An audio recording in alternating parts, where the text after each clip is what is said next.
예, 반갑습니다. 시청자 여러분. 땡방뉴스의 최한욱입니다. 명절 잘 보내셨나요? 예.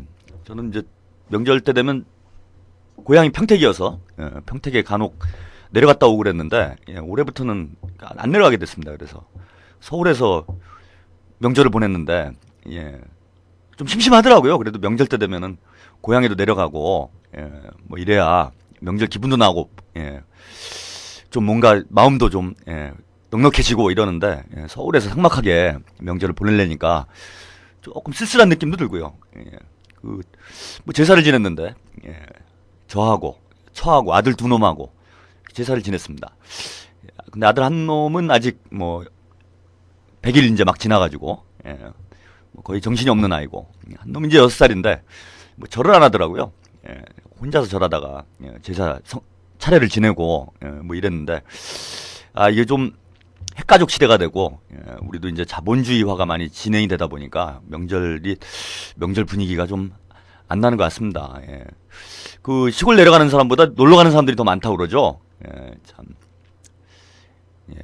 뭐 핵가족화가 되는 거야 뭐 어쩔 수 없지만은 그래도 우리 좀 사는 게 좀 서로 정이 있고 나눔이 있고 이러면 좋은데 그런 게 점점 사라지는 것 같아서 조금 안타까운 명절이었습니다. 게다가 또 명절 초장부터 아주 분위기 잡쳐놨지 기분. 그 광노현 교육감 참 안타깝습니다. 이게 좀 구속이 될 사유인지 저는 뭐 도저히 납득이 안 되는데 그 명절 하루 앞두고 전격 구속영장이 그 청구가 돼가지고 지금 기소돼 있는 상태입니다. 그죠? 진실이 나를 자유케 하리라 라는 말씀을 해주셨는데, 뭐 진실이 명백하다면 자유는 언젠가 분명히 다시 찾아오리라고 믿습니다. 어제 보니까요, 광노현 교육감께서 이제 옥중 업무를 시작을 하셨더라고요. 뭐 오해가 있는 것 같다, 진실이 밝혀질 거다라는 입장을 뭐 피력을 해주셨는데, 뭐 오해였다면 아무리 대한민국 사법부가 개판 5분 전이라고 해도 진실이 밝혀지리라 기대를 합니다. 그래서 빨리 지금 이거 뭐 교육감 공석이 돼서야 되겠습니까? 뭐 저는 좀 주로 이제 저도 재판을 받아봐서 하는데요. 구속영장이 청구되는 경우가 이 사유가 이제 두 가지입니다. 증거 인멸의 우려가 있거나 도주의 우려가 있는 경우, 이 두 가지 경우에 구속 사유가 되는데 사실 둘 다 해당하는가 저는 이런 고민이 들어요. 일단 뭐 도주 우려. 교육감이 도주를 하면 어디로 도주를 하나요? 저는 그 판사님의 참 정신세계도 어디로 도주를 하나요? 다 눈이 지켜보고 국민들이 눈을 그죠? 눈을 시퍼렇게 뜨고 지켜보고 있는데 뭐 해외로 도망갑니까? 그럼 뭐 출국금지 시키면 되잖아요. 법원에서 명령해가지고 출국금지 시키면 도망갈 데도 없는데 뭐 어디로 잠적합니까? 잠수 탑니까? 그리고 뭐 그 진실이 명확하다는 분이 나는 죄가 없다라고 당당하게 얘기하시는 분이 뭘 어디를 도망가겠습니까? 내려왔님, 교육청으로 도주하나요? 참 도대체 어디로 도주를 한다는 건지 뭐 사실 상식적으로 납득이 안 됩니다. 그리고 두 번째로 증거 인멸의 우려가 있다는데, 증거를 인멸하려면 뭐 이미 했겠죠. 이 사건이 뭐 지금 국민적 관심사가 된 지가 언제입니까? 뭐 거의 한 달 정도를 옥신각신하고 공방이 오고 갔는데, 그 사이에 뭐 웬만한 증거는 다 없앨 수 있죠. 진짜 내가 한번 완전 범죄를 멋있게 해야 되겠다, 이런 악의적인 생각을 가지고 있었다라면은 광노현 교육감이 그 증거인멸 왜 못하겠습니까? 그 증거인멸하는데 뭐 증거가 이게 뭐 많은 것도 아니잖아요. 그죠? 하루 이틀이면 1시간이면 하겠습니다. 저 같으면은. 그리고 증거를 인멸할 거면 처음부터 그걸 뭐 계좌 송금을 하고 이체를 하고 그랬겠습니까?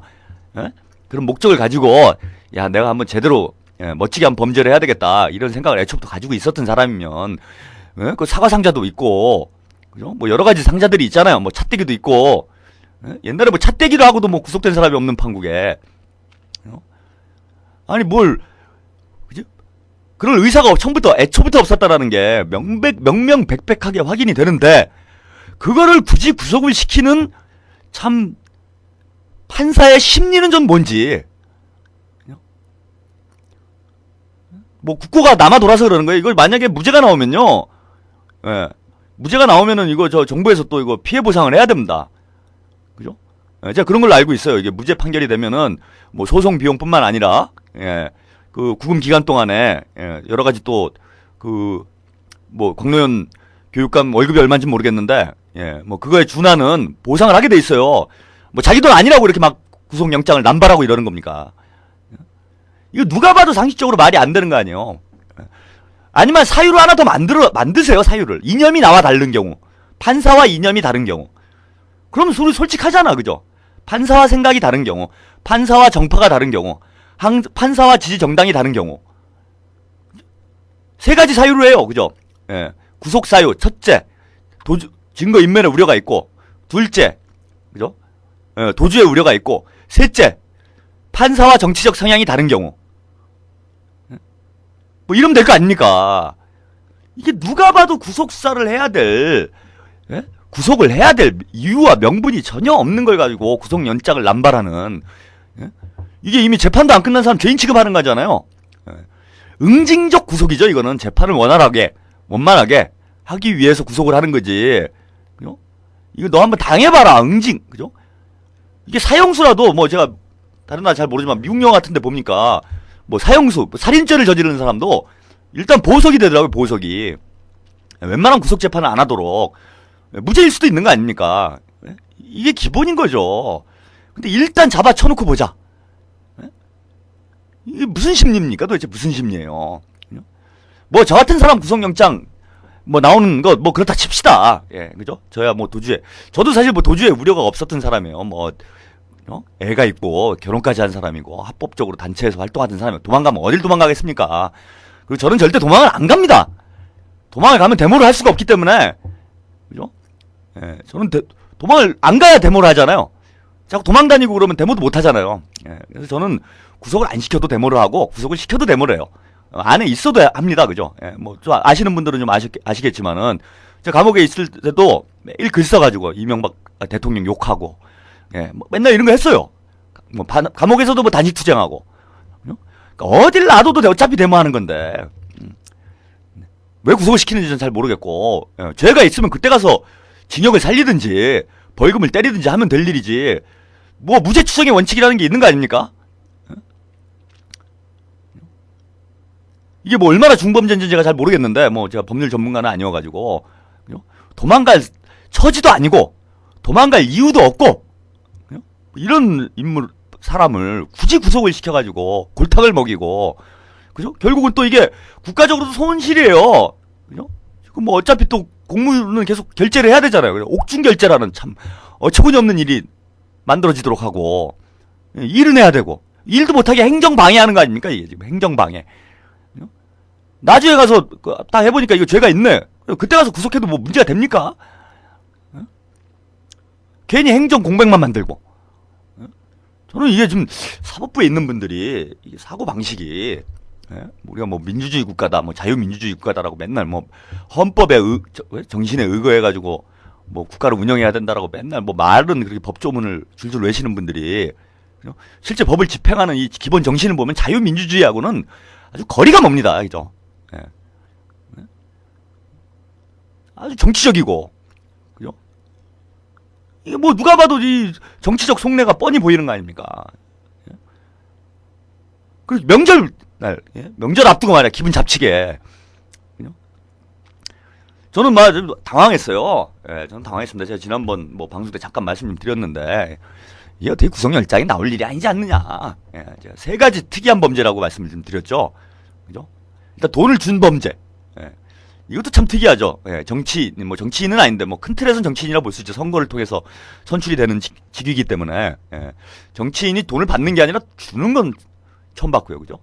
두 번째, 당당히 그런 그죠 불법 자금을 예, 계좌로 이체하는 경우는 또 처음 봤고. 예.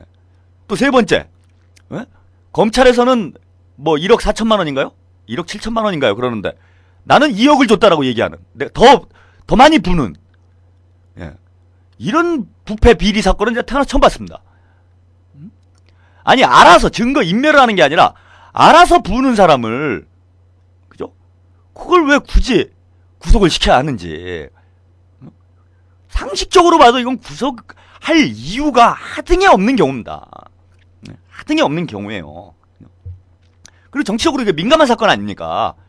이제 보궐선거도 앞두고 있고, 다음 달에 보궐선거인데, 이거 굳이 이제 아무래도 정치적 판결 아니냐 이런 의혹을 불러일으킬 수밖에 없는 행보를 했다는 거예요. 어차피 재판 결과는 보궐선거까지 안 나오잖아요. 보궐선거 전까지 그럼 재판을 끝내든지, 1심을 어쨌든 보궐선거 직전에 25일날 26일이죠 보궐선거가. 그럼 25일날 1심 그 선고를 합시다. 그렇게 정말 내가 떳떳하게 이건 분명히 범죄가 맞으니까 그래서 구속영장을 청구한 거면은 당당하면은 빨리 하면 한 달이면 해요. 중요한 사건이잖아요 지금. 바쁜 사람 오래 붙들고 있을 것도 아니고 한 달 안에 빨리 끝내가지고 25일날 판결하자고요. 자신 있으면. 그래갖고 유죄 딱 하면 더 좋은 거 아니에요 그죠? 재판부도 떳떳하고 사법부도 떳떳할 거 아닙니까? 근데 그렇게 할 것도 아니라는 거예요. 근데 구속을 시켜버리면 일단 국민들이 보기에는 야 이거 뭐 죄가 있으니까 법원에서 구속을 시켰겠지 이렇게 생각할 거 아닙니까? 무죄 추정의 원칙이 완전히 깨져버리는 겁니다 이거는. 엄한 사람 잡아 가둬놓은 거죠. 사실상 정책 재판을 한 거죠. 이미 정책 재판을 한 겁니다. 이러면서 뭔가 오세훈 시장의 헛발질에 물타기를 하고 이거 누가 봐도 뻔히 보이는 이런 얕은 수를 쓰는 게 참 저는 한심스럽고 또 이렇게 한다고 해가지고 잘 될 것인가? 우리 국민들이 바보가 아니에요. 절대 바보가 아닙니다. 이게 분명히 역풍을 맞게 돼 있어요. 이런 식으로 하면은 지금 제가 보니까 뭐 지금 뭐 여론조사 명절 때 명절 끝나자마자 여론조사들이 쭉쭉 나오고 있는데 박원순 후보 뭐 계속 10% 이상 압도적으로 한나라당 후보들을 앞서가고 있잖아요 지금. 이게 뭘 의미합니까? 아무리 꼼수 뭐 좀 나는 꼼수다가 유행인데 아무리 꼼수를 써도 오죽하면은 그런 방송 프로그램이 나오겠어요. 나는 꼼수다 제목 이름을 얼마나 꼼수를 써대면은 이런 뭐 거의 5세 수준의 이런 꼼수를 쓰는데 우리 국민들이 거기에 뭐 현혹이 되겠습니까? 안 됩니다. 쌍팔년도 시절에도 안 그랬어요. 이거는 결국 이제 자폭이다. 저는 이렇게 봅니다. 자폭입니다. 우리 국민들이 냉정하게 판단하고 있고, 그죠? 광노현 교육감, 저는 진짜 하늘을 우러러 한 점 부끄러움이 없다라면은 이제 무죄로 당당하게 다시 그 직무에 복귀를 하게 될 것이라 저는 확신하고요. 그러지 않고서 어떻게 저렇게 당당할 수가 있겠습니까, 그죠? 그리고 국민 여러분들이 이런 꼼수에 더 이상 현혹되지 마시고 4월 26일 선거에서 확실히 응징을 해야 됩니다. 아직 정신을 못 차렸어요.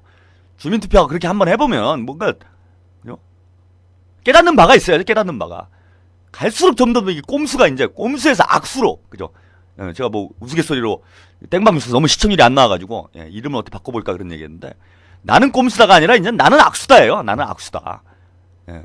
이제 무슨 자폭조야 이게 무슨 자살 특공대입니까? 정치적 감이가제. 나는 죽고 싶다. 한나라당을 폭파하겠다네. 이명박 대통령. 그죠? 요즘 뭐 또 뼛속까지 친미 친일 하시는 분이라고 형님께서 보증을 해주셨기 때문에 한떨기 사쿠라가 돼가지고 그죠? 장렬히 산화하겠다 뭐 이런 겁니까? 거의 뭐 이제 자폭 테러다 제가 볼 때는. 자폭 테러는 뭐 그나마 자기들이 좀 기분 나빠하는 사람들도 어떻게 좀 그 피해를 주죠. 근데 이거는 뭐 완전 자살이에요. 그냥 맨땅에다 헤딩하는 거죠. 콘크리트 벽에다가 그죠? 머리를 쳐박는 이런 어리석은 짓들을 자꾸 하고 있는데 이런 꼼수가 결국 악수로 저는 나오리라 봅니다. 그죠? 제가 뭐 그 인터넷 보니까요, 그죠? 한떨기 사쿠라가 돼가지고 장렬히 산화하고 계신데 뭐 요즘은 이명 방문이란 얘기도 하더라고요. 어떤 분이 뭐 이명박 대통령을 2등 방문에 빗대가지고 뼛속까지 일본 사람도 뼛속까지 친일은 안 하겠습니다. 뭐 제가 일본 사람들 잘 알지는 모르지만 일본 사람도 뼛속까지 친일하는 사람이 있을까요? 잘 모르겠네요. 미국 사람도 뼛속까지 친미하는 사람은 없을 거예요 아마. 제발 좀 그만하시고 악수 좀 그만두시고 이제라도 좀 정신을 좀 차려서 임기도 얼마 안 남았잖아요. 제가 누누이 말씀드리지만은 그만해요. 그죠? 그만하고 뭐 오사카나 포항 쪽에 집터나 알아보세요. 집터. 집터를 해서 뭐 노무현 대통령께서는 그 봉화마을에서 이제 소박하게 오리농사 지으시면서 좀 소박하게 사시려고 했는데 이명박 대통령도 이제 그만하고 또 그만 더 국민 앞에 더 이상 죄를 짓지 말고 역사 앞에 더 이상 죄를 짓지 말고 소박하게 포항 쪽에다가 뭐 사쿠라 마을을 만들든지 그죠? 뭐 친일 마을 만들든지 뭘 만들어서 좀 여생을 그죠? 좀 조용히 좀 끝내줬으면 합니다. 그죠? 오늘요. 오늘은 대통령이 떴다가 없네요. 대통령이 떴다가 없습니다. 그래서 오늘 그냥 방송 자료화면 없이 바로 이야기를 좀 진행을 하도록 하겠습니다. 지난주에 제가 그 안철수 효과 17분 협상에 대해서 좀 말씀을 좀 드렸는데요. 오늘은 국내 전국 이야기도 좀 드려야 되겠는데 남북관계 조금 심상치가 않은 것 같아요. 그래서 남북관계 이야기를 좀 중심으로 해서 좀 시간이 되면은 진보대 통합 이쪽도 좀 얘기를 해야 될 것 같아요. 그죠? 지금 민주노동당 당대회가 곧 소집이 될 거라고 하는데 요거 관련해서 제가 또 중요한 광고 말씀도 좀 드려야 될 것 같아가지고 시간이 좀 되면은 말씀드리도록 하고요. 제가 이제 남북관계 얘기를 한다 그러니까 이제 뒤에 바로 채널 그죠? 6.15를 하죠. 채널 6.15에 우리 고정 패널인 문경환 대표께서 비명을 지르시네요. 이제 겹친다 이거죠. 한자를 안 겹쳐요. 너무 신경 쓰지 마세요. 그리고 뭐 우리가 어차피 뭐 시청률도 안 나오는 방송들끼리 뭐 좀 겹쳐서 한 얘기 또 하면 좀 어때요, 그죠? 그리고 이분들 제가 무슨 얘기를 하건 그죠? 계속 들으실 분들이에요. 저는 믿습니다, 저희 애청자분들을. 제가 와서 헛소리를 해도 딴 방송 안 가시는 분들이에요. 이분들은 거의 제가 이미 중독에 가까운 그냥 이 시간이 되면 그냥 의례적으로 켜놓는 거예요, 지금. 뭐 제가 뭐 얘기하는 걸 들어서 뭐 여기서 어떤 내가 좀 상식을 쌓고 지식을 늘리고 좀 정치적 감각을 길러봐야 되겠다. 사실 이런 분이 아니시고 뭐 한 가족입니다, 우리가. 내가 오늘 안 들어가면 참 최한욱이 괴로울 텐데. 오늘 내가 한 명 빠져. 우리 한 명 한 명이 소중하잖아요, 애청자분들이. 한 명이 빠져도 표가 확 나는 방송. 그죠? 뭐 나는 꼼수다 이런 거 뭐 몇 분 안 들으신다고 해도 표가 안 나요, 그죠? 몇만 명, 뭐 몇십만 명이 듣기 때문에. 그런 데는 뭐 표가 안 나지만은 저희는 한 분만 빠져도 아이디가 다 확인이 됩니다. 이분이 왜 안 나오셨나? 다음 주에 또 그죠? 안 좋은 얘기가 나가고 이러기 때문에 우리 문경환 대표 너무 긴장 안 하셔도 돼요. 한 얘기 또 해도 됩니다. 그리고 또 결이 다르잖아요. 우리가 또 하는 얘기가. 우리 문경환 대표께서는 아무래도 좀 격전 없고 품이 있는 이런 좀 전문성 있는 뭐 이런 분석을 하시지만은 저는 그냥 뭐 되돌아앉게 오늘은 한 시간은 뭔 얘기를 해볼까? 뭐 그냥 뭐 이런 생각 없이 방송을 하기 때문에 주제가 비슷해도 이게 느낌이 달라요, 그죠? 그러니까 100분 토론이라면은 그죠? 채널 6.15는 100분 토론이라면은 저는 그냥 1박 2일이라고 생각하시면 돼요, 그죠? 이게 뭐 예능 프로지, 솔직히 다 뭐 그 인정하시잖아요. 이게 뭐 예능이지 뭐 시사입니까, 제가? 시사를 빙자한 예능이죠. 별 상관없습니다.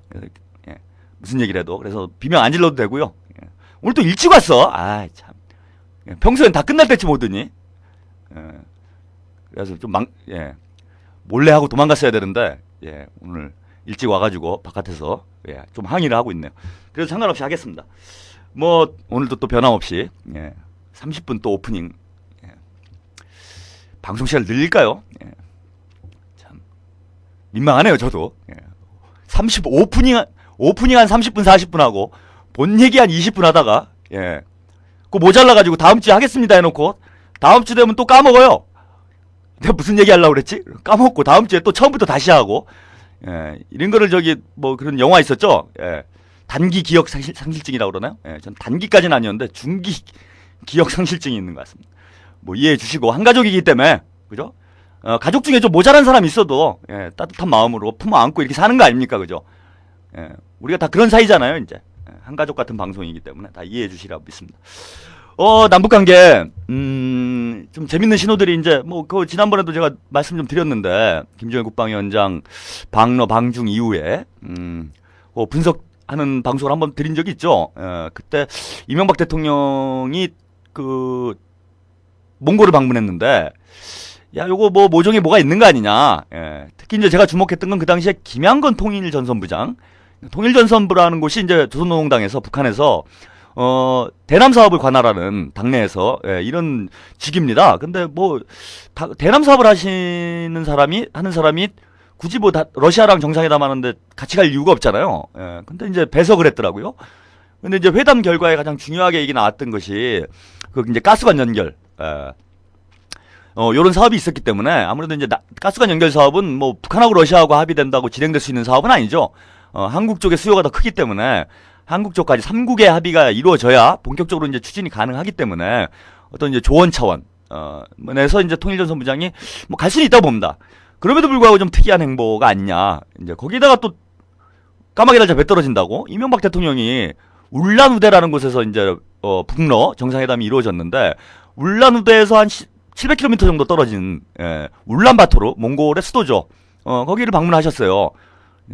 근데 이제 요것도 까마귀 날자 배가 떨어진 건데 예. 까마귀 날자 배가 떨어지고 그죠? 배가 떨어진 정도가 아니라 까마귀가 배를 채갔죠. 예, 갑자기 바이든 부통령이 또 몽골에 나타났습니다. 예, 이거 좀 뭐 이상한 거 아닌가?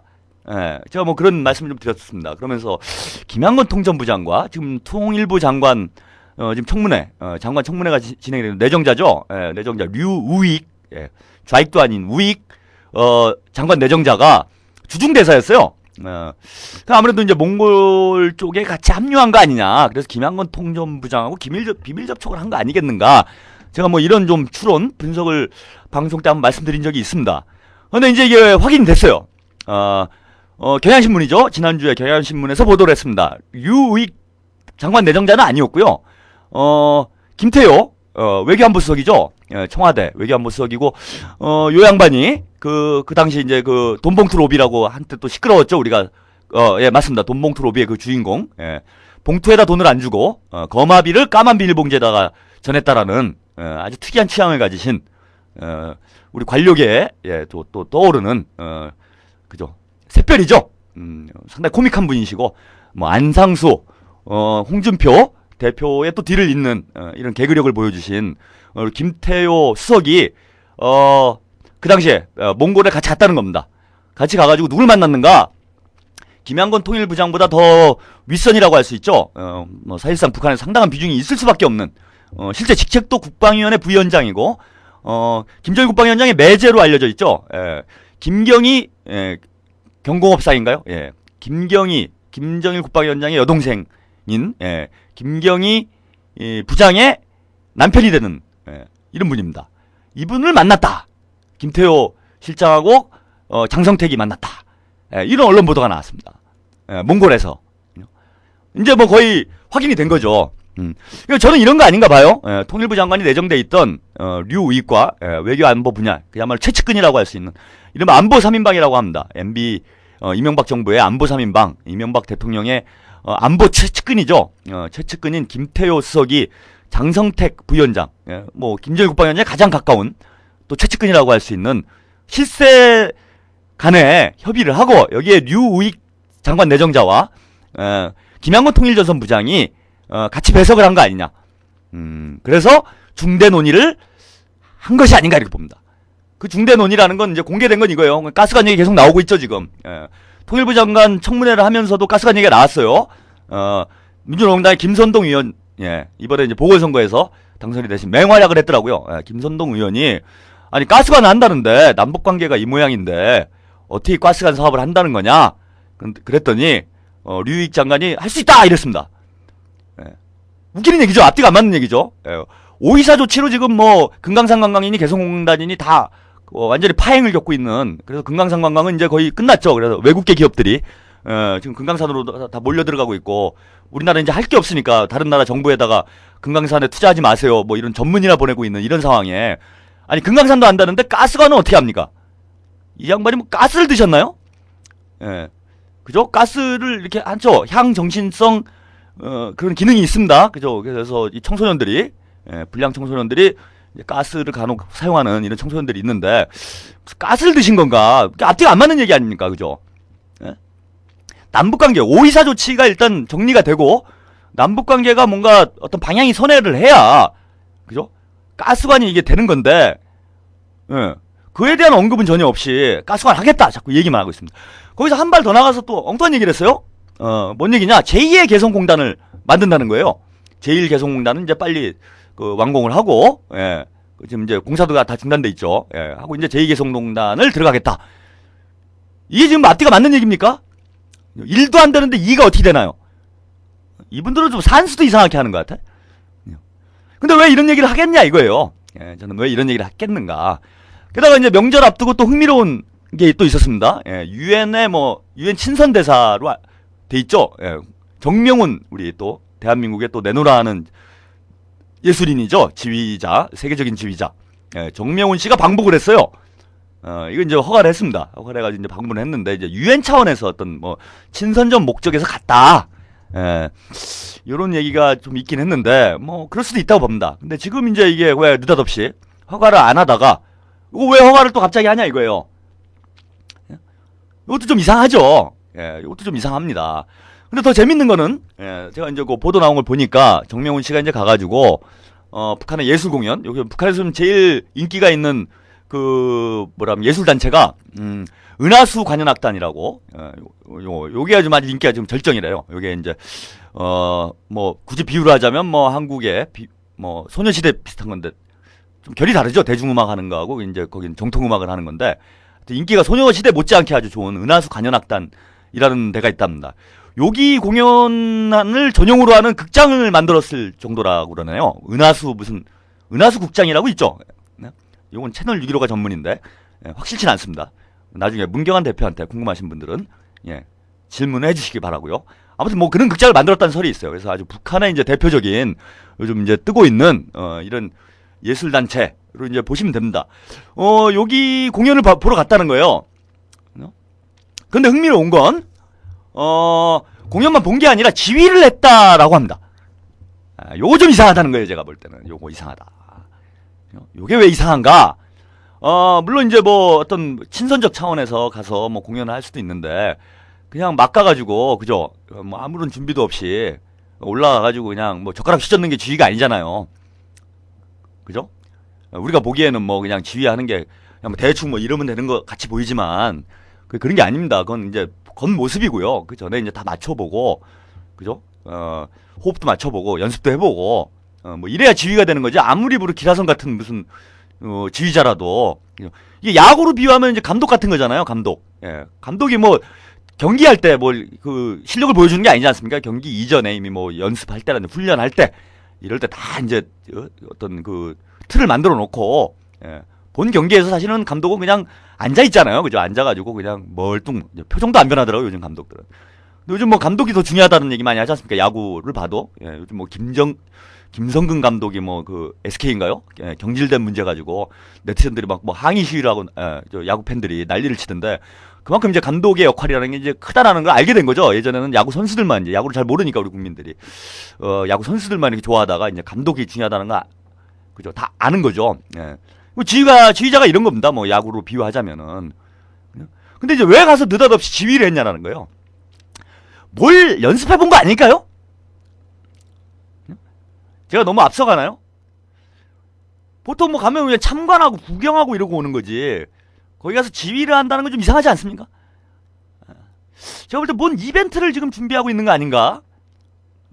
정명훈이 지휘하는 은하수 관현악단의 공연. 요거 재밌겠죠? 예. 요거, 그죠? 예, 요거 좀 흥행이 될 것 같아요, 제가 볼 때는. 평양에서 할지, 서울에서 할지 잘 모르겠는데, 교차하면 어떨까요, 그죠? 평양에서, 그지? 정명훈이 지휘를 하고, 또 서울에 와서 답례 공연을 하고, 서울에서 또 지휘자만 내려오면 우리 복잡하지 않잖아요. 요걸 언제 하면 좋을까요? 뭐 할 때 이런 걸 하면 좋을까요? 저 한 발 더 나가면은 이게 정상회담 같은 거 하는데, 그죠? 예, 정상회담 하는데 이런 공연을 하면 이명박 대통령과 김정일 국방위원장이 요 공연을 함께 관람을 하는 요런 일정이 있다면, 한국을 대표하는 세계적인 지휘자와 북한을 대표하는 최고의 관현악단이 협연을 한다. 벌써 이게 그냥, 그죠? 가슴이 그냥 콩닥콩닥 울렁울렁 하지 않나요? 별론가요? 저만 그러나요? 그래도 우리 저 땡방뉴스 저 주권방송 애청자분들은 좀 이런 감이 있잖아요, 그죠? 예? 울렁울렁 하잖아 갑자기. 예? 자, 이걸 좀 실무적으로 준비하는 거 아닌가? 저는 요런 좀 어떤 주로 소설입니다. 뭐 다 아시잖아요, 제가. 예, 저 버라이어티예요. 예, 지금 누구야 지금 곽 PD가 있나요 바깥에? 예, 곽 PD가 뭔가 과학적인 걸 요구하는 것 같아요. 예, 저 과학성이 전혀 없습니다. 예, 일단 이건 소설이에요. 재밌잖아요. 판타지입니다. 예, 아름다운 그죠? 조선일보식 판타지, 재수없는 판타지하고는 좀 다르죠. 꿈과 희망을 주는. 예. 근데 요런 거 되면 좀, 야 이거 참 독파미님 피아노를 잘 치시나요? 예. 어느 정도 치시는지 모르겠지만, 예, 예, 하여튼 예, 그렇습니다. 예. 이런 그림이 나오는 거 아닌가라는 여러 가지 정황이 흐름이, 제가 얘기했는데 가스관을 지금 추진한다. 제2의 개성공단까지 짓겠다 그러는 건 제1개성공단을 빨리 끝내겠다는 얘기고, 가스관은 이미 시베리아 쪽은 이제 다 공사 끝났어요. 한반도로만 이으면 되는데, 예, 지난달인가 푸틴 총리가 가가지고 이제 기공식 참여를 했습니다. 예. 그럼 이제 바로 이제 한반도로 잇는 사업에 들어가야 되는데 착수를 하면 되는 건데, 한국이 동의만 해주면 뭐 바로 들어가는 거죠. 예.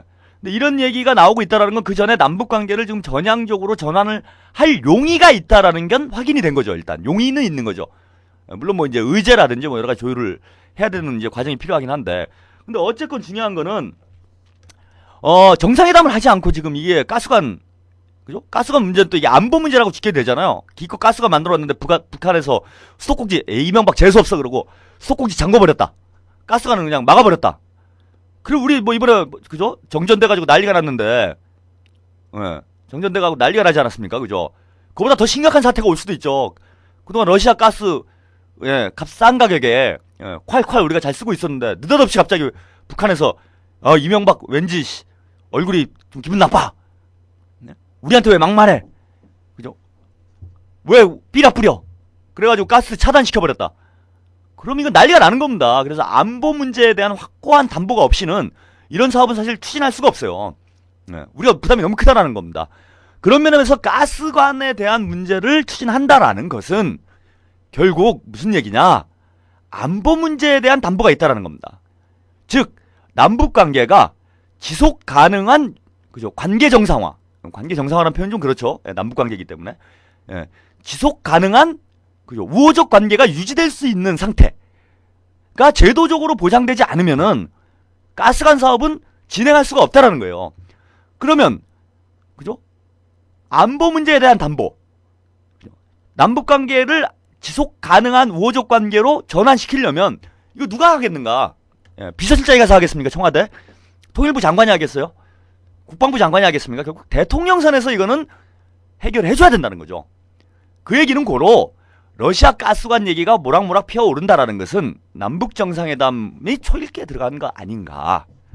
예, 이런 추론을 가능하게 한다는 거예요. 물론 뭐 단정할 수는 없습니다. 예, 뭐 누가 알겠습니까? 예, 우리 각하의 마음은, 그죠? 뭐 나는 꼼수다 우리 진행자분들은 아는지 모르겠는데 저는 잘 모르겠더라고요.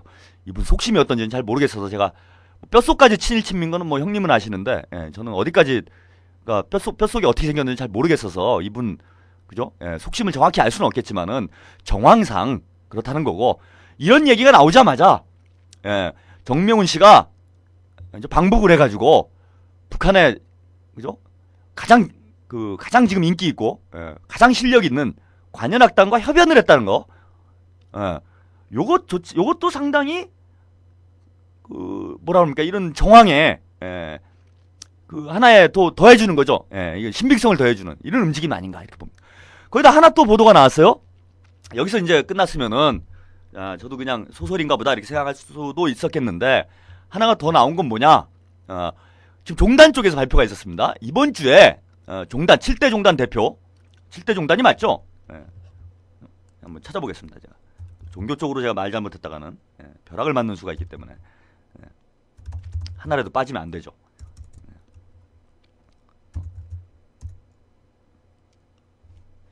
예, 7대 종단 대표들이 방북을 하겠다라고 북한 측하고 협의가 됐다. 예. 7대 동반 맞네요. 예, 다음 주.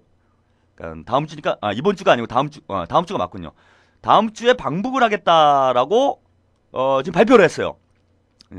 북한의 조선 종교인 협의회와 합의를 했습니다. 이미 합의를 했고, 흥미로운 거는 7대 종단 대표들이 사실 다 함께 대표들이 한꺼번에 가는 것도 이례적인 일이죠. 뭐 제가 알기로는 처음 있는 일로 알고 있습니다. 7대 종단 대표들이 모두 가는 거는 처음 있는 일로 알고 있는데, 다 간다는 것도 이례적인 일이고, 더 놀라운 일은 김정일 국방위원장과의 면담을 요청을 했다는 거예요. 면담을 요청을 했다는 겁니다. 물론 뭐 북한 측에서 뭐 확답은 안 줬다고 그래요. 뭐 협의를 해보겠다 뭐 이런 정도 얘기했다고 그러는데, 북한에서 뭐 그 김정일 국방위원장과의 면담하는 문제 이런 걸 미리 확답을 주지는 않습니다. 그죠?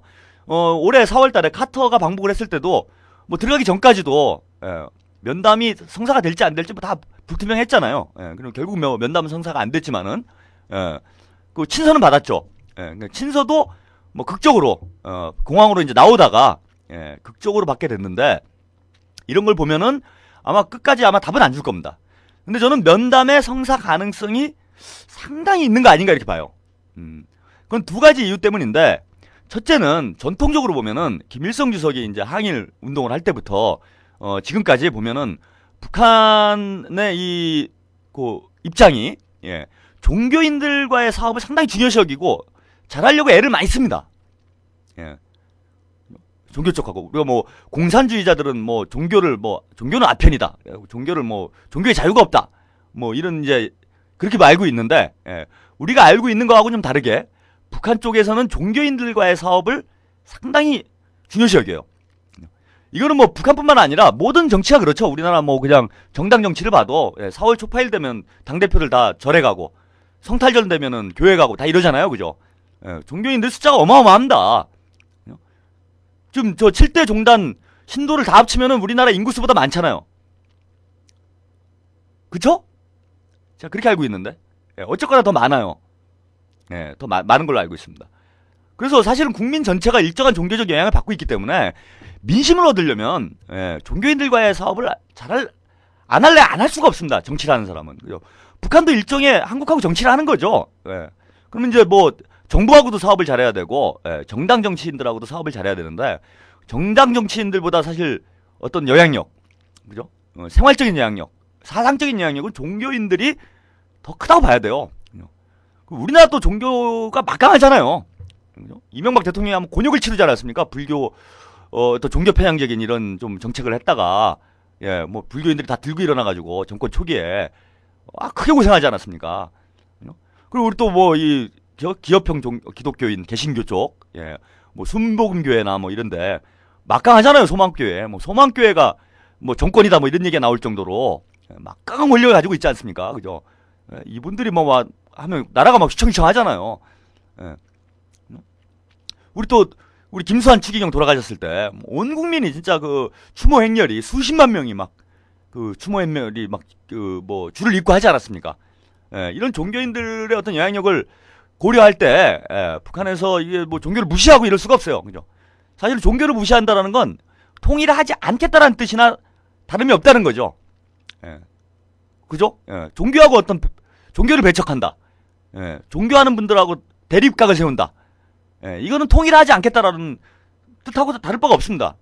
왜냐하면 우리나라 국민들 대부분이 뭐 무신론자들도 있긴 하지만 어떤 식으로건 형태적으로라도 아니면 형식적으로라도 종교적인 어떤 그 신념을 일자에 가지고 있기 때문에 결국 통일이라는 게 우리 국민들하고 하는 거잖아요. 그래서 종교인들하고의 관계를 좋게 가져갈 수밖에 없다. 과거부터도 그랬어요. 독립운동을 할 때부터 전통적으로 보면. 그래서 북한이 좀 그게 특이한데, 다른 나라 같은 경우에 이제 공산주의 정당들이나 이른바 좌파 정당들이 종교에 대해서 좀 부정적인 시각을 많이 가지고 있습니다. 물론 부정적인 측면이 있죠. 뭐 따지고 들어오면 우리 또 주권방송에서 그 종교 토파보기 매주 하지 않습니까? 그거 보면 저도 얘기 들어보면 참 깝깝한, 참 이 지경이 됐나? 예수님을 이렇게 욕먹어도 되나? 부처님을 이렇게 욕먹여도 되나? 이런 생각이 들긴 하지만, 뭐 그런 부정적인 측면도 있지만은 또 긍정적인 측면도 있어요. 그죠? 긍정적인 측면 있습니다. 사람들이 좀 삶에 의지할 곳이 없는데, 어렵고 힘든 사람들한테 의지할 곳을 주기도 하고 안식처를 주기도 하고. 그죠? 또 우리나라 역사를 놓고 보면은 종교인들이 이런 우리 일제 나라 뺏겼을 때 독립운동도 열심히 하고, 예. 우리 또 민주화 운동도 그렇잖아요. 종교인들이 70년대 박정희 정권 시절에 정말로 어떤 정치 활동이라는 게 원천적으로 봉쇄돼 있는 이런 암흑기에 그나마 좀 민주화 운동에 그 숨통을 열어준 분들이 이제 종교인들이 많았죠. 예. 지금도 좀 안 좋은 쪽으로 자꾸 이렇게 종교인들이 회자가 돼서 그렇지 사실 좋은 분들도 많습니다. 예, 좋은 분들 더 많아요. 지금 우리 한상열 목사님 어제 저기 빙부상을 당하셔가지고 잠시 이제 가석방 이렇게 되셨는데 지금 벌써 몇 년째 3년이 넘도록 옥고를 치르고 계시지 않습니까? 조국의 통일을 위해서. 이런 목사님도 있고 또 문정현 신부님, 또 우리 뭐 명진 스님, 훌륭한 분들 많아요. 근데 이제 이렇게 미꾸라지 한 마리가 미꾸라지 한 마리가 이게 뭐 연못을 다 흐린다고 훌륭한 분들이 아무리 열심히 해도 그 몇몇 분들 있죠, 그죠? 몇몇 분들이 있습니다. 용기가 이제 그죠? 용기가 있는 분이라든지, 그죠? 또 뭐 소망을 하는 이런 데라든지, 이런데 몇몇 군데서 이러는 거예요. 대다수의 종교인들은 사실 그렇지 않습니다. 그런 차원에서 보면은 뭐 종교라고 이렇게 뭐 진보 진영에서 배척하면 안 된다고 봐요. 근데 보통 이 정서적으로 그렇다는 거죠. 저도 이제 진보 운동 도파민님 가석방 되셨습니다. 아마 이 장례 치르는 기간 동안만 다시 이제 또 돌아가셔야 돼요. 참 안타까운데 하여튼 뭐 그렇습니다. 그래서 이런 측면에서 보면은 오히려 북한이 생각보다는 종교 정책에 대해서는 그죠? 좀 포용력 있는 이런 요소가 있습니다. 그런 면에서 볼 때 저는 7대 종단하고 역사적으로 봐도 북한 조선노동당이 정책적으로 봐도 아마 김정일 국방위원장이 중요시 여겨오기 때문에 면담 가능성이 좀 있는 거 아닌가 이렇게 좀 보이고요. 두 번째는 뭐 이게 이제 잘못된 거일 수도 있고 잘못된 거죠. 어떤 면에서 보면은 대통령이 종교의 자유가 있는 건 맞긴 맞는데 공직에 있는 동안만큼은 어떤 특정 종교에 대해서 너무 편향적인 어떤 이런 태도를 보이는 것 공인으로서는 저는 옳지는 않다고 봅니다. 자연인 이명박으로서 그죠? 자연인 이명박으로서 뭐 내가 개신교를 믿건 소망교회를 다니건 무슨 절망교회를 다니건 그건 뭐 알아서 하면 되는 거죠. 그걸 누가 뭐라 하겠습니까? 뭐 그 교회가 뭐 잘못된 교회건 좋은 교회건 뭐 자기 선택인데 다 자유가 있는 거잖아요. 근데 이제 대통령 이명박 그죠? 공인으로서 이명박 대통령이 어떤 특정 교회와 이런 너무 지나치게 돈독한 관계를 유지하고 있다거나 특정 교회 출신 인사들을 중심으로 그죠? 어떤 공직을 선출을 한다거나 이런 건 좀 잘못된 거죠. 근데 이제 객관적으로 확인된 건 뭐냐면요. 확실하다는 거예요. 우리 각하의 종교 편향은 고질병이고 불치병이고 끝까지 가실 분이라는 겁니다. 그 얘기는 역으로 뒤집으면은 종교인들의 영향력이 클 수 있다는 거죠. 이번에도 보니까 이제 한국 기독교 협의회 이제 개신교 쪽에서도 아마 가시게 될 것 같은데 뭐 개신교 쪽에 뭐 지도부에 있으신 분들 그런 대부분 보수적인 분들이 많죠. 개신교 자체가 이제 좀 미국과 친하고 그죠? 미국을 통해서 이제 한국의 개신교가 뿌리를 내렸기 때문에 아무래도 좀 미국적 성향이 강하고 이런 분들이 많고 그러다 보니까 좀 보수적인 이런 성향을 가진 분들이 개신교 쪽에는 좀 주요한 위치에 많이 계신데 상대적으로 뭐 불교나 천주교에 비해서는 좀 그런 경향이 정치적으로 볼 때는 그런 경향이 좀 강한 편이죠. 그럼 그 얘기는 무슨 얘기냐? 개신교를 대표해서 가시는 분이 이명박 대통령과의 관계가 상당히 좀 그 긴밀한 관계에 있을 가능성이 높다라는 거예요. 그러니까 영향력이 있을 수 있다라는 겁니다. 그리고 직접적인 어떤 메시지를 그죠? 가지고 갈 수도 있다라는 얘기죠. 이런 차원에서 보면은 이번에 7대 종단이 가는 문제가 이런 맥락, 사회적 맥락, 한국 사회의 지금 정치적 맥락에서 이해를 해보면은 그냥 뭐 민간 단체들이 대표한다, 민간 교류다 이렇게 지금 읽힐래야 읽힐 수가 없는 상황이 됐고 북한에서도 김정일 국방위원장도 이 문제를 비중 있게 받아들일 수밖에 없는 이런 상황이라는 겁니다. 그리고 지금 상황에서 지금 남북 관계를 느닷없이 또 정상회담한다 이렇게 발표하기가 사실 좀 민망하잖아요. 뭐 천안함 문제도 좀 해결이 안 됐고 그죠? 해결 뭐 참 그렇잖아요. 이게 무슨 손바닥 뒤집기도 아니고 어제까지만 해도 뭐 천안함 사과를 안 하면은 뭐 남북 관계 개선은 없다, 필수적 조치다, 기본이다 이런 얘기를 하시다가 갑자기 왜 날씨 선선해지니까 뭐 생각이 바뀌셔가지고 우울해지고 외로워져서 가을이 되니까 뒤집어가지고 왠지 김정일 국방위원장을 만나고 싶어요. 뭐 이럴 수는 없는 거잖아요. 나름대로 이명박 정부도 어떤 명분이 필요하죠. 명분 축적이 필요합니다. 그러면은 이제 좀 분위기 조성 과정이 좀 있어야 되죠. 그래서 이제 정명훈 감독, 예술 감독이 이제 방북을 하는 거나, 그죠? 이런 좀 종교인들, 특히 이제 종교인들 모양새 좋잖아요. 특히 이제 종교인들 영향력, 종교인들, 예를 뭐 진보 단체들이 방문을 했다. 뭐 이런 건 이제 국민적 영향력, 사회적 영향력은 사실은 좀 크다고 볼 수는 없어요. 크다고 볼 수는 없습니다. 근데 종교인들이 방문을 하게 되면은 적어도 몇 천만 명에 대한 국민적 영향력이 생기기 때문에 이명박 대통령 입장에서는 뭔가 출구를 좀 열어주는 역할을, 숨통을 틔워주는 이런 역할을, 특히 이제 개신교 쪽에서 내가 김정일 국방위원장을 만나봤더니 그렇진 않더라. 대화가 되는 분이 대화가 되더라. 그리고 기독교를 뭐 그렇게 싫어하는 것도 아니더라. 이렇게 한마디만 해줘도 이명박 대통령 입장에서는 좀 명분이 쓰죠. 그죠? 명분이 쓰게 됩니다. 그런 면에서 지금 종교인들이 가는 거는 어떤 모양새 만들기, 분위기 띄우기 뿐만 아니라 정상회담으로 가는 어떤 출구를 열어주는, 그러면서 국내 여론이죠. 특히 보수 여론. 지금 뭐 기독교당이 나오니 뭐 이른바 빤스 내려당이라고, 네티즌들이 막 비아냥거리고 있는데, 뭐 기독교 보수 정당을 만들겠다. 그리고 요 분들이 급진파가 많잖아요. 개신교 쪽에 보면은 이제 급진파가 많습니다. 이런 분들이. 이제 주로 이제 가스통 분들하고 개신교 쪽에 이분들이 급진파들이잖아요. 그죠? 뭐 3.1절 날 막 성조기나 붙이고, 8.15 때 막 뭐, 그죠? 성조기나 붙이고 이런 분들이 주로, 개신교 쪽에서 이렇게 되시는 분들이기 때문에, 개신교 이제 수장 되시는 분이, 그런 게 아니더라. 만나보니까 내가 좀 잘못생각했던 것 같다. 김정일 국방위원장이 대화가 되더라. 그리고 종교에 대한 어떤 이해도 높더라. 그리고 실제로요, 이게 제가 맞는지 모르겠는데, 그 김정일 국방위원장의 할머니가 되는 거죠. 그러니까 김일성 주석도 교회를 다녔어요. 어렸을 때. 그 할머니가 되시는 분도 제가 알기로는 교회를 다녔던 걸로 알고 있어요. 물론 아주 뭐 독실한 이런 기독교인은 아니었던 걸로 알고 있지만은, 그래서 좀 기독교에 대한 일정한 이해가 있습니다. 그죠? 외가 쪽이, 그렇죠. 외가 쪽이 기독교인인 걸로 알고 있어요. 저도. 맞습니다. 그죠? 그래서 이 기독교에 대해서 그렇게 뭐 아주 그 부정적인 인식을 가지고 있지는 않은 걸로 알고 있습니다. 그러면 아마 대화를 해보면은, 깜짝 놀랄 거예요. 제가 볼 때는.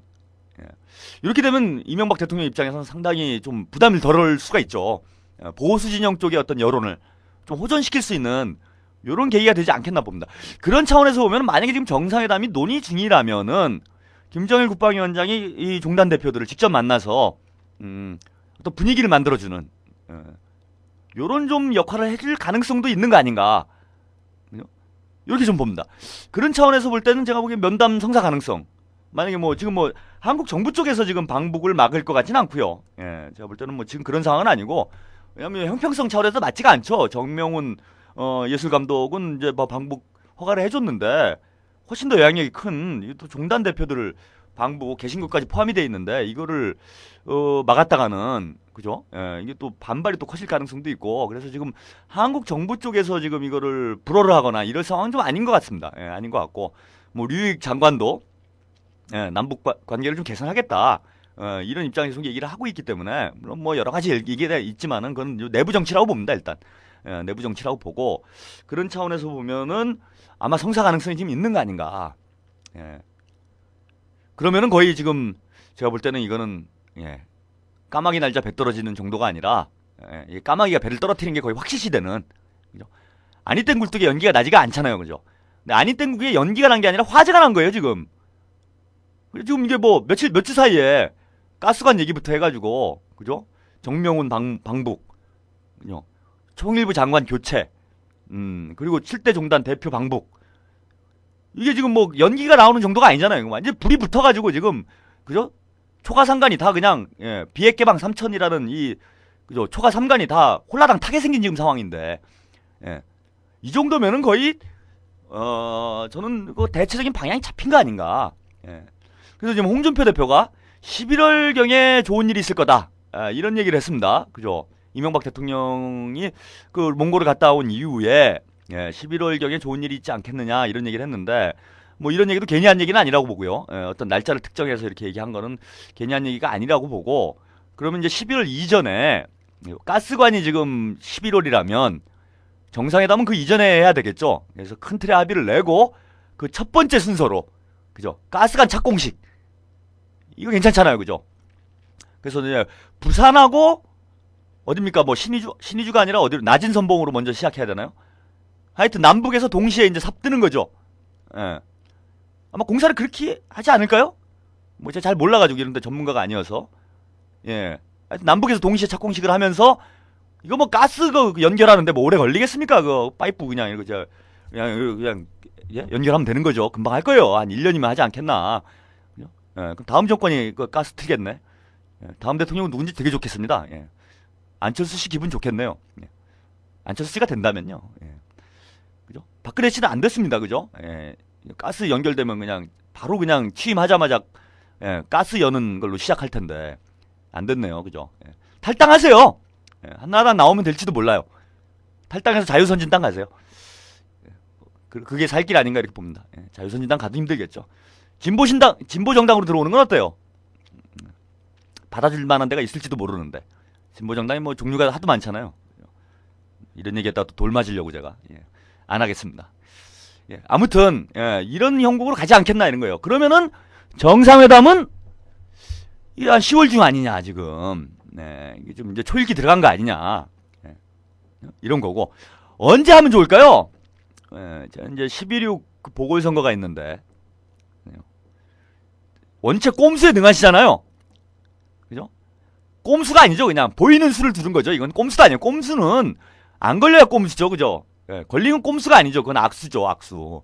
예, 제가 보기엔 뻔히 또 뻔하게 할 거예요. 예, 딱 답이 보입니다. 제가 볼 때는. 대략 뭐 선거 한 일주일 전에 하든지. 그죠? 예, 이렇게 쿨하신 분이잖아요. 예. 뭐 잔재주 안 부리십니다 이분은. 예. 무슨 정치적 고려 이런 거 없어요. 예. 나는 꼼수야. 나는 그냥 간다. 뭐 이렇게 가시는 기 때문에 우리가 예측하기가 오히려 쉽습니다. 예. 그잖아요. 바로 뭐 주민투표 끝나니까 예. 광노현 바로 터트리고 뭐 일주일도 안 걸리잖아요. 그죠? 그냥 가시는 분이에요. 예. 그죠? 주민투표 앞두고 왕재산 터트리고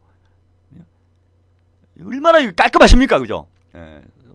나는 꼼수다. 이거 제목 바꿔야 돼요. 그죠? 꼼수 쓰시는 분은 아니에요. 이분은 언제나 정면 돌파 정신. 그죠? 깔끔하게 가시는 분입니다. 정정당당하게 보란듯이 나 이런 사람이야. 뭐 그죠? 나 원래 이런 사람이야. 이런 놈이야. 나 건들지 마. 아무리 니들이 떠들어도 난 할 거네. 뭐 이러신 분이기 때문에 제가 볼 때는 대놓고 하실 거다. 그럼 아마 보궐선거 전후가 이거 뭐 유력한 거 아니냐. 물론 이제 뭐 북한에서 그걸 받을지 모르겠는데 북한에서도 뭐 근데 그걸 중요시 여기진 않아요. 예. 보궐선거야 뭐 남쪽에서 알아서 할 문제고 예. 또 정상회담 한다고 보궐선거야 또 나쁠 것도 없어요. 우리 국민들도 또 다 알잖아요. 그죠? 아 저건 꼼수다. 이건 다 알기 때문에 나는 꼼수다가 지금 교양을 아주 잘해주시고 계세요. 그죠? 예. 잘해주고 계십니다. 그래서 그분들이 계속 가르쳐주고 있어요. 다 꼼수라는 거를. 그래서 국민들도 알 만큼 다 알기 때문에 예. 정상회담 보궐선거 하는 날 정상회담을 해도 예, 오히려 아마 역풍 맞지 않을까 봅니다. 그래서 뭐 굳이 뭐 날짜를 선거 일정을 고려하지 않고 그냥 가고 어차피 뭐 시장이야 뭐 박원순 뭐 그죠 변호사가 될 가능성이 상당히 높아진 예, 뭐 민주당에서도 여러분이 나오시고 했지만은 뭐 현실적으로 볼 때 그죠 좀 죄송스러운 얘기긴 하지만은 예. 뭐 어쩔 수가 없잖아요. 이미 뭐 판세가 기울었는데 뭐 어떡하겠습니까? 뭐 박원순 변호사가 뭐 큰 헛발질을 하지 않는 한은 예, 뭐 이렇게 될 가능성이 상당히 높기 때문에 뭐 한나라당에서는 뭐 빅 이벤트를 하겠다, 빅 매치를 준비 중인 아니 빅이 있어야 빅 매치가 되지. 누가 빅이에요 도대체? 네? 나경원이 빅? 예, 이 빅이란 단어를 욕먹이지 마세요. 예. 저 어제 아주 코웃음을 쳤습니다. 뭐 한나라당이 10월 4일날 이제 당내 경선을 한다고 그러죠. 빅 매치를 준비한대요. 누가 빅이야? 제가 볼 때 빅매치 딱 하나 있습니다. 예, 요거 잘 들어봐요. 한나라당 관계자분들이 제 방송 듣고 계시면은 제가 확실한 거 하나 알려드릴게요. 안상수 홍준표 요거 빅매치입니다. 요거 흥행됩니다. 그죠? 이거 빵 터집니다. 예. 당선은 제가 모르겠는데 흥행은 될 거예요 아마. 그죠? 예. 누가 더 웃기나 요런 게 빅매치죠. 나는 개그맨이다 뭐 이런 걸 해요 그냥. 예. 뭐 이 정도를 하지 않는 한은 한나라당이 무슨 빅매치 나경원하고 누구하고 하면 빅매치인가요 도대체? 언제부터 이렇게 나경원 씨가 저는 큰 인물이 됐는지 예. 좀 아무래도 뭐 친일이 흥행하는 시대여서 그런지 예. 그 나경원 씨도 집안 내력이 참 흥미롭더라고요. 예. 한나라당은 그래서 여성 정치, 성추행당에 왜 이렇게 여성 대통령 후보, 여성 시장 후보가 나오는지 참 여성으로서 전 참 부끄럽지 않을까. 예, 시간이 다 되나네요 벌써. 진보 통합당 얘기도 해야 되는데. 예, 뭐 저 채널 615에서 하세요 그냥. 예, 그죠? 아무나 하면 되지 뭐. 우리가 뭐 꼭 성격에 맞으면 돼. 필요한 얘기 하면 되는 거죠. 예. 아무튼 그죠. 뭐 자위대 가가지고, 예, 자위대 행사에 가가지고, 예, 열심히 참가하고 이런, 예, 친일 또 박근혜 의원, 예, 뭐다 아시죠 뭐 집안 내력을. 예, 아버님이 아주 훌륭하신 분이었고, 예, 그야말로 한떨기 사쿠라가 돼가지고, 예, 만주벌판을 누비시던, 예, 누구는 만주벌판을 날아찾겠다고 누볐는데, 예, 이분은 사쿠라가 되려고 만주를 누비셨던 또 그런 혈통을 이어가셨고, 그런 분이 여성 대통령으로 한나라당에 지금 출마를 한다 그러고요. 한나라당 여성시장으로 또 출마하시는 분의 아버님은, 예, 또 이분은 또 자위대 가가지고 또, 예, 뭐 하시는 분인데, 뭐, 이거 좀 방송 용어로, 예, 뭐 폭격대님이 그 별명을 쓰셨는데, 방송 용어로 좀 부적절해서, 예, 제가 좀 이게 언급하기가 좀 그렇습니다. 근데 아무튼 그 아버님 되시는 분도, 예, 순사였다는 얘기가 있대요. 예, 일제시대 순사였고, 예, 그래갖고 또 땅 사가지고 이제 또 사학비리 열심히 저지르고 있는, 또 사학, 그죠, 재벌, 사학지주, 예, 또 집안이고. 그래서 이제 친일로 그냥 아예 우리는 그냥 쫙 가겠다, 요게. 우리 컨셉이다. 뭐 이렇게 정리를 한 것 같아, 한나라당이. 깔끔하게 가자. 어차피 뼛속같이 대통령도 친일, 친민데. 예, 우리가 몰린 거 숨기고 가냐. 대선 후보도 아버지 친일. 그죠? 시장 후보도 친일. 그리고 우리는 성추행당이니까 다 여성을 내보내자. 뭐 이렇게 한 건지. 참. 성추행당에 여성 후보로 나가고 싶은 생각이 있을까요? 참 저는 참 박근혜 씨나, 예, 나경원 씨도 참 안 됐다라는 생각이 듭니다. 예, 안 됐다라는 생각이 들어요. 어차피 이건 뭐 빅매치라는 웃기는 소리고, 예, 다 뻔한 매치죠 이건. 그죠? 예, 안 봐도 뻔한, 예, 박근혜 씨밖에 없는 5년 내내 박근혜. 우리 진보 진영 너무 많잖아요 지금. 너무 많아서 문제잖아. 예. 예, 진보 개혁 진영은 후보가 너무 많아서 문제죠. 이제 좀 정리를 좀 해야 되는데. 근데 맨날 다 뻔한 거예요 박근혜. 한나라당 경선해봐요. 1번 박근혜, 2번 박근혜, 3번 박근혜지. 뻔한 거 아닙니까 이게 답이. 예, 하나만 안 하는 거예요. 이번 뭐 서울시장 경선도 마찬가지입니다. 송영선이랑 나오면 재밌겠네요. 그거 빅매치 되겠네요. 예, 그죠? 예, 자위대 가시는 분하고, 예, 북한 모든 게 다 북한에서 하는, 그죠? 정전도 북한에서 하는 송영선 박근혜 좋은, 송영선 나경원 이거 좀 빅매치 되겠네 이것도. 예, 이것도 재밌겠네요. 성추행당에, 예, 웃기는 여성들이 후보로 나와주시면은 흥미로울 수는 있을 것 같아요. 전효까지 해서 3파전으로 하죠. 예? 시간이 됐습니다. 아무튼 이렇게 볼 때 정상회담 정세가 좀 임박한 거 아닌가. 예, 저는 이렇게 보고, 지금 여러모로 한반도 정세가, 예, 한반도 정세가 상당히 지금 긴박하게 돌아가고 있다. 국내 전국도 지금 그야말로 소용돌이로 빨려 들어가고 있고, 이제 대격변기에 전 돌입한 거 아닌가 봅니다. 예, 롤러코스터를 탔다. 예, 우리 민족 전체가. 이럴 때일수록 어떻게 해야 됩니까? 정신 바짝 차리고, 예, 국민으로서의 역할을 저는 잘해야 된다고 봅니다. 우리 진보 진영도 좀 정신 바짝 차리고, 예, 진보 대통합을 좀 성사를 해가지고 국민들에게 좀 희망을 주는, 예, 제2, 제3의 안철수가 곳곳에서 나올 수 있는 이런 좀 희망적인 정치를 보여주십사 부탁을 드리면서 오늘 땡방 뉴스는 여기까지입니다. 다음 주에 뵙겠습니다.